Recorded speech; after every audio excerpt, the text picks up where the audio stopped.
This is the Integrate Intelligently podcast from CADTALK Software. Podcast about the people, programs, and processes that come together to make businesses successful. At CADTALK, we're a software integration company, but we believe this idea of intelligent integration goes much deeper than software. All right, CADTALK folks, we are live from Community Summit North America here from San Antonio. John Thomas here, coming live to you with Robert Jolliffe. Am I getting your last name right? That's okay. right. All right, very good, Robert. Good. All right. I was angry at somebody who completely mispronounced it earlier. I don't know who that could have been. Yeah, who knows? Who knows that could be? I don't know. He's certainly not anywhere within earshot of us talking right now. Or looking embarrassed or turning pink. Yeah, nothing along those lines whatsoever. Right. Well, Robert, thank you so much for stopping by our booth here. We're at booth 355. If you're here at Community Summit, stop by, say hello. We'd love to have you here.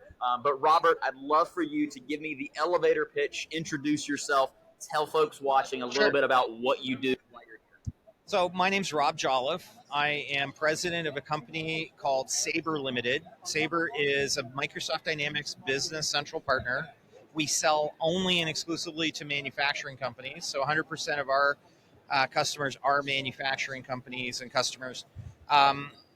My background, sort of the way I got into this business, was I have a father, and my father and two of my uncles owned manufacturing businesses, sort of fairly young age, violating many labor laws and child labor rules.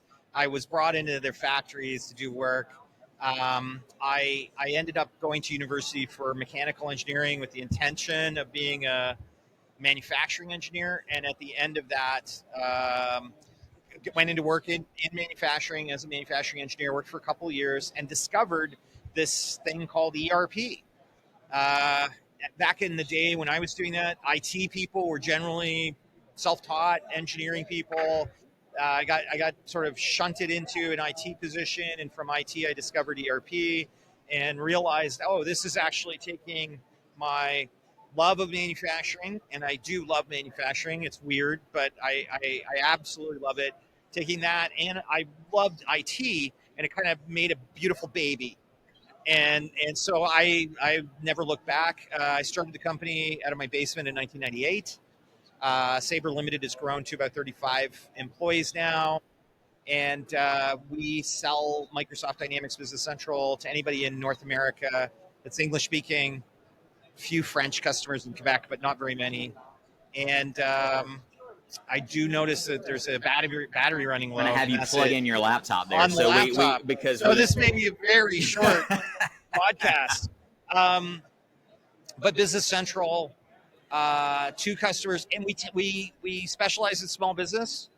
So our specialization is the SMB manufacturing customer. Okay. Who is looking for a guided implementation, a customer who has a smaller organization. Maybe they're new to ERP. Maybe they're moving from an ERP system that they implemented 20 years ago, and they don't remember how they implemented it. They don't have an internal IT team with expertise. They're going to be able to guide them through that implementation. And our expertise is really helping that customer implement the system. And the last thing I'll say, which makes this quite unique, I evangelize this, I speak at conferences about it. We do a fixed fee.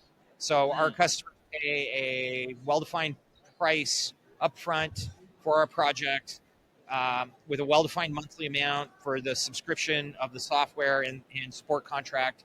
And they don't pay generally for time and material by the hour for the work we do, except custom programming. So when it's really complicated custom programming, then we do charge by the hour. How did you settle on the fixed fee? I feel like there's a story behind the fixed fee. So many years ago, I don't remember how long ago it was, probably 12 or 15 years ago now, I was reading a LinkedIn article. I was browsing LinkedIn, and there was an article somebody shared that said time and material billing is unethical.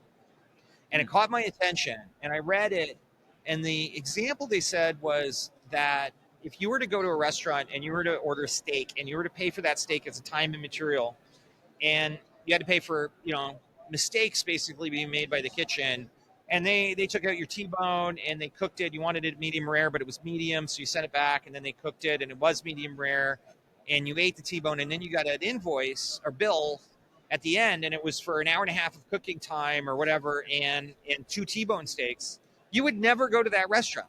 Nobody would ever go to a restaurant that's sold that way. You're expecting to order from the menu, and it's the restaurant's responsibility to make sure they do a good job and they're profitable, not your responsibility to pay for their mistakes. And as I read it, it occurred to me, like, my customers were all off. They're all manufacturing companies. And so manufacturers have to do what the restaurant does. The manufacturer can't say, well, I'm going to bill you for the time it took me to make the parts plus the materials. And if it took me longer this time because I had a junior guy running the CNC machine and making mistakes, and I scrapped some parts, I'm going to charge you extra. Your customer would never buy from them. And they said to me, how can you sell this way? My customers would never buy from me if I sold this way. How can you sell to me this way? And it got me thinking, and reading the article, it really made me decide to change my philosophy. And I began working on how can I take the uncertainty for the client out and transfer the risk to me. Now, to do that, if you were a manufacturing company and a customer ordered part A and you ship it to them, and then they said, but I wanted part B, they'd have to pay for part B. They'd have to pay to have part A shipped back and to get part B. They wouldn't just get it because they decided to. And so by the same token, our projects are well defined, and they have specific outcomes, specific processes that have to be followed in order to achieve them. And that's the difference between us and our competitors. I'll say, if I may, I'm just going to add one little extra bit to this. For the client who's looking at how do ERP systems get out of hand in their implementation, because they often do. They get way over cost, and you took the question right out of my mouth. This is perfect. What ends up happening is, if you think about it in terms of a time and material project, you're quoted up front for a number of hours you think the project's going to take, and think of it like having poker chips. And you get partway through the game of the implementation of the ERP, and you ask the consultants, how far are we? And they say, we're 75% done. You look at, you have half your poker chips left. Wow. So I could pull 25%, like half of what's left out. I could spend it on other stuff now because I'm so far ahead that I got all this extra poker chips. And so they spend it. And then they get to the end of their poker chip pile, and it turns out they're not 75% done. They were 55%. The estimate was wrong, and now they're going to have to get more poker chips. They go back to the boss. They say, hey, boss, it's over. Boss is angry. What do you mean it's over? We were told it was going to be 500 poker chips, and now you're telling me it's more. And it leads to conflict. Our approach is, it's this much. I'll throw a number out. It's $100,000. That's your project cost. And when we get to the end, we get to the end, but that's what you get. You get what we've offered you. That's all you get. And they go, well, I want this extra stuff. They have to go to the boss then and say, hey, boss, we want this extra stuff. And when I say to them, well, you bought the silver package, what you're asking for is the gold package, go to your boss, get it upgraded to the gold package. They know they're not going to get the money, and they just say, no, it's fine. We can live with the silver package. And it eliminates that I'm going to take some poker chips and spend them on something else. They don't have that option, and it reduces arguments. It keeps the customers are happier. The boss themselves, like whoever bought it, usually isn't in control of the project. They leave it to other people, and the other people want to make it do more. They want to have more out of it. And the owner who signed that contract didn't want that. And generally, I think our approach limits that. It limits the out of control project because of that. Yeah, that makes a lot of sense. And I know that if you listen to our podcast that we do on a weekly basis here with CAD, our founder Scott Brickler and our CRO Jeff Brickler, they talk a lot about, with ERP implementation in general, expecting it to be this big bang. A lot of people have the expectation that this big bang happen, quickly, all those kinds of things. That's not the case. It's a much longer process, isn't it? Yeah, and I think when I talk to a business owner who's had, they've had some experience doing an ERP implementation, it might have been 25 years ago. And that last time they did the project, everybody was so worn out. It was so painful. They just don't want to risk that project will go, this new project will go the same way. And so what they do is they say, let's just pile everything we ever wanted in so we get it all done and we don't have to do anything after. And my model pushes against that and says, no, you want to do the minimum viable go live for your ERP project. You want to get going as quickly as you can. With you're going to have a lot of change management. ERPs are change management projects. In a manufacturing company, for those of you out there who are manufacturers, you are the most complicated type of business. Everybody sort of makes fun of us and says manufacturing, they think they're snowflakes, they think they're complicated. You are complicated. You have more moving parts than virtually any other type of business, and the change management, especially in a small manufacturing company, where people are self-taught and they came up from the floor and they developed skills, and you may have hired a few people that are from industry that you brought in that have some expertise, but you're often relying on people who grew up with the company, and so they know what they know from working there. They don't know how other people do it. You're going to implement an ERP. It's going to change your business radically. You need people who speak your language, who understand what your employees are saying. Get that implementation done, but do the least you can to get going, and then that's less painful. So your team isn't feeling like, oh, I don't want to do anymore. They're actually like, wow, this worked out. We're close to what we want, and now start rolling out phase 2, phase 3, phase 4. The other thing I would say is don't do anything in phase 1 that you don't do now unless you're buying the ERP for that. So if your customer came to you and said, we need lot serial tracking because you start supplying aerospace and you've never done that before, or automotive, and so that lot serial tracking needs to be part of it, then yes, you implement that as part of the ERP. But if you're bringing an ERP in because your system's old and the technology is failing and you're growing and you need more capability, but you're not doing lot serial tracking in the current system and you don't really need to, don't just turn it on to turn it on. Don't do warehouse management. Don't do barcode scanning and inventory management and those pistol grip smart computers that you can walk around with that have a keyboard on them. Don't do that in the first phase if you don't have the discipline currently to do that. I'm going to say don't do CAD integration immediately unless you've understood what the ramifications are in your drawing library. Like, if do you use a vault? Do you use, are you using a drawing management solution and a PDM, and therefore you've actually able to go in and have a library of your parts? Do they have proper part numbers associated with them? Do they have the vendors associated with them? When you pull them into a bill of materials, are they going to come in with all of that data so they're going to integrate cleanly? Or using standardized attributes across your drawings, and those attributes are being updated? If they're not, you're going to have a project to do a CAD integration to work on that part of your CAD system. So you have standards, and you have templates that your engineering designers are using.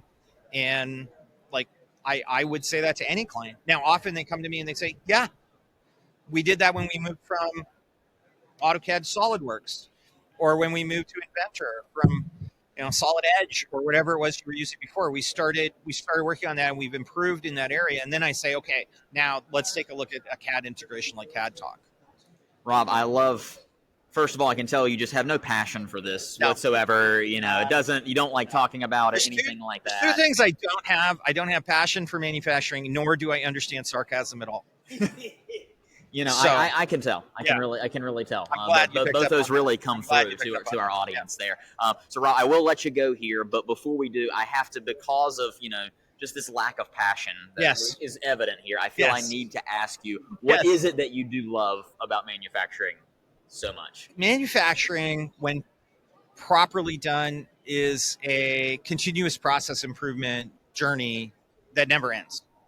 And I'm a Lean Six Sigma guy. I read the goal about 8 times, so I'm theory of constraints. I'm not really total quality. I mean, Six Sigma is, but Lean and theory of constraints is really my go-tos. And I just love that you can take it, you can always make it better. And also, manufacturing, you make a ton of money. Like, money's good. I like money. I mean, I'm Canadian, but I'm a capitalist. And helping customers figure out how you can cut your costs and make more money and be more efficient and deliver more on time. There's so many KPIs. There's so many things to measure. Engineer. Love numbers, love measuring things, love logic, love like systems and diagrams, but I love the communication with humans as well. Like I do, unlike some engineers, I can communicate with humans, and I've asked a girl out on a date before. So I'll say that. I don't have a PEng. I'm not a professional engineer. I graduated with my 4-year bachelor's of engineering, and then I went into IT too quickly, so I never got my hours. Officially, I did work under an engineer, so I never got a PEng. But I have the mind of an engineer, so I understand how they think, which helps me when I'm talking to them in an ERP implementation. Can I say one last thing? I'm gonna say this to those business owners out there. Please don't put your engineering team in charge of your ERP, because they don't understand supply chain. They don't understand inventory management. They don't understand accounting. They don't understand any of that. That is key to an ERP implementation. They understand drawings. They understand parts. They understand how to make things. They understand, processes, but they are really terrible in the supply chain side. Just don't let them, they don't need to be there. Just put them in a room, put Red Bull and pizza under the door, let them do drawings and design product and do R&D and keep them out of the ERP. Rob, thank you so much for stopping by. Welcome. I will let you go. Finish your Mick Ultra off camera here. I'm going to do it off camera. Oops. I'm going to do it on camera. I'm going to do it off camera. Thank you. Thank you so much. It's really a pleasure. Yes, thank you so much for coming by. We will have more coming up from booth 355 here in a little bit. Stay tuned here on our CAD Talk LinkedIn. Thank you for those of you joining back with us here on LinkedIn. CAD Live from Community Summit North America in San Antonio. John Thomas back here with you. We've already had a couple of guests on today. Joining us now is Michael DeGeeter. Oh, yes, you got it right. I got it right. Here from Stratos Cloud Alliance. Michael, thanks so much for popping by. Welcome to San Antonio. Give us, this is how I have to always start these. We just met on an elevator. Yeah. Give me the pitch. Why are you here today? The pitch. Okay, so I am talking today about Stratos Cloud Alliance, where I work and am the marketing manager for. So Stratos Cloud is the leading specialized Microsoft CSP, CSP being cloud solution provider, indirect provider that focuses on only Microsoft cloud solutions. So there's a lot of other indirect providers out there. There's only one partner that only does Microsoft, and that's Stratos Cloud Alliance. Okay. So we focus on that channel, and that's the only place that we focus. No other solution. So that includes Azure, Microsoft 365, Dynamics 365 solutions. We really try to enable businesses to leverage the power and flexibility of Microsoft products and technologies and translate that into really tangible revenue growth for our partners and expanded business and footprint for them. So we're all about building partners up, bringing in new products and services into their sort of repertoire. Did I get that? Yeah, you got it. Oh, yeah, I got it at the end there. At the end, yeah. And I'm very impressed with myself now. And and bringing those products in, new products like Copilot and Power Platform and all that fun stuff. So, It's fantastic. So tell me, if I'm looking at your solution, you talk about a lot of partners. Is there a particular space in which more of your partners work in terms of like industry or anything along those lines? Sure. So our partners have a wide breadth of industry. Some focus specifically on industry, and that's great. Some are very broad in what they focus on. A lot focus in professional services and consulting. We have some nonprofit partners, manufacturing-focused partners. Really, because we focus solely on the Microsoft product space, and so many businesses use Microsoft business applications and enterprises and SMB businesses, we really work with all types of industries, and we're able to do that because of what Microsoft offers to so many industries out there. How long have you been in the space now and at Stratos? So me personally, I've been in the channel. I started off in 2014. So at a partner in Naperville, Chicago, Illinois area. And then I started at Velocio about 3 years ago. I worked there for about 8 years, then moved to Velocio. and Stratos Cloud Alliance. And I should say Velocio is the parent company of Stratos Cloud Alliance. Got it. So that's a good point to make here. As I say Velocio, as I have a Velocio shirt on, but Velocio is the parent company, and Stratos Cloud Alliance is right underneath that. But and then I've worked with Stratos Cloud Alliance specifically and focused on Stratos Cloud Alliance for about 6 months now. Okay. Yeah. So what would you say in terms of looking at the marketing of everything? What is kind of the latest right now? You talk a lot about Copilot and a lot of these things that Microsoft's doing right now. What's the latest in how you're seeing strategies that are working for you helping with those partners? Yeah, I mean, Copilot's a great way to entice and get new partners excited about Microsoft Business applications. You know, there's so many ERP applications out there. NetSuite's, Intact's, Acumatica's, SAP's, Oracle. But what makes Microsoft really different is Copilot, is the AI, stuff, generative AI that they're working on, machine learning, robotic process automation, IoT, the breadth of what Microsoft offers in the channel is so exciting that it really entices the partners to even partners that are Intacct partners or Acumatica partners or any of those, they're adding on Microsoft Business applications because they're seeing the growth in the space. Primarily, and I hope I'm not going too off of your question here, but please. BC is the bread and butter of the partners that Stratos Cloud Alliance really works with, and that product has skyrocketed in recent years.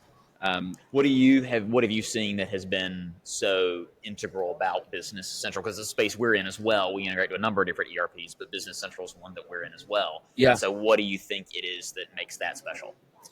Microsoft's backing, the ecosystem of Microsoft around BC. I mean, and it's everyone in the world, basically. If you're not working in, Google Docs, you're working in Microsoft Word and PowerPoint and Excel. So you already know it. And then most people, especially post-COVID, have been working in Microsoft Teams. And so people are seeing the Microsoft Business applications and modern work applications in everywhere. So the integration that all of those products that people are already using within the Microsoft sphere, goes direct into Business Central, and then into CRM systems like Dynamics BC, Power Platform. Then you add on Copilot, like we just talked about. There's so much that you can do now that integrates with BC, that central hub ERP, that people are just excited. I mean, Forbes named BC the #1 ERP this year. Microsoft, I was talking to Microsoft about this a couple of weeks ago, and they said they were completely surprised by it. They didn't lobby for it. They weren't asking for anything. They came out with that, and they were like, well, okay, we're doing something right. And they have been. BC's been an excellent product, and it's showing a lot of real ROI. There's a recent Forrester report that came out about the ROI around BC and Business Central. I should stop abbreviating things. I need to remember to do that so much. There's enough abbreviations. There's in enough this space. abbreviations. CE, GP. Yeah. And so it's just an exciting time to be a Microsoft partner, because the opportunity for growth within the BC space, within the CRM space, Power Platform, all that we've talked about it's happening right now, and it's really cool. What are you here doing with Stratos Cloud Alliance? What specifically are you guys here for in San Antonio this week? Yeah, we come to Dynamic Community Summit every year. We focus on taking care of our partners, bringing our partners around to different ISVs, talking to those other integrated solutions that have booths here, and seeing how they can help their partners' clients grow and scale and create new opportunities for the partners. So we're primarily here to really take care of our partners, and that's what Stratos Cloud Alliance is all about. Our focus is in the Microsoft channel. So when we come here, we focus on making sure that that they get the most benefit out of what's available to them in the Microsoft channel, and we feel we're a part of that journey for our partners. So we come here to do that and look for new partners. New partners that may need our help. They're looking to scale, they're looking to grow, and they're not sure how to do it. There's a lot of partners that are, just working with Dynamics GP, Great Plains, and there was a recent end of life announcement from Microsoft on that. So a lot of partners are coming here and looking for a Stratos Cloud Alliance that can help them accelerate their BC practice, and look for new ISVs to integrate into their client solutions, and that's what we want to be here for. And we have a booth here that has a masseuse. I did see the masseuse when I walked by. Okay, you promise you got to come over and get a massage. Listen, don't twist my arm. But I'm trying not to. We decided to do something where we wanted to create sort of a relaxation environment for our partners, because our partners are really on the floor all day. They're on their feet. Some of them have booths. They're talking and networking. So we wanted to create our space for our partners where we've got big comfy couches. We've got a masseuse. You're going to come sit down and relax with us for a little bit, and then get back to the busy conference. So if you need to get off your feet, take a little break, what booth can we find 1355. We're right next to the Puppy Snuggles. You are very close to the Puppy Snuggles. I did see this. Okay. All right. So look for the puppies. Look for the masseuse. You can find Michael in Stratos Cloud Alliance. Michael, thank you so much for popping by over to see us. Appreciate you stopping in. And we will see you around here for the next few days. Thanks for listening to this episode of the Integrate Intelligently podcast from CADTALK Software. Don't forget to subscribe on Spotify, Apple Podcasts, or wherever you get your podcasts so you never miss future episodes. Video versions of the podcast will be available on CADTALK's YouTube page, linked in the show notes. The Integrate Intelligently podcast is hosted by CADTALK CEO Scott Brickler and CRO Jeff Brickler. Our producer is myself, Marketing Manager John Thomas.